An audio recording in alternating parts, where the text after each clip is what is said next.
Site ఇనుము ధాతువు పేరు హెమటైట్ మ్యాగ్నటైట్.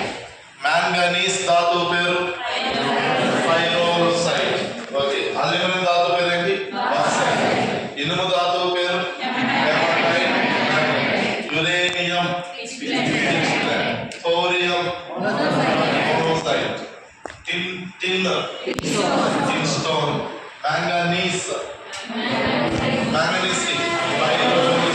ఇవన్నీ కూడా ఎవరు? ధాతువు. ఒక ధాతువు అంటే ఫర్ ఎగ్జాంపుల్ లెడ్ ధాతువు పేరేంటి? Galena. Very good, galena. Galena formula చివరి ఎస్ ఉంటే ఆ ధాతువుని ఏమంటాం? సల్ఫైడ్ ధాతువు. సల్ఫైడ్ ధాతువులని గాఢత చెందించడానికి ఏ ప్రక్రియ వాడతాం? రోస్టింగ్. వెరీ గుడ్, వర్జనం. రోస్టింగ్ ఇంగ్లీష్ పదంలోనే మన ఆన్సర్ ఉంది. రోస్టింగ్ అంటే ఇక్కడ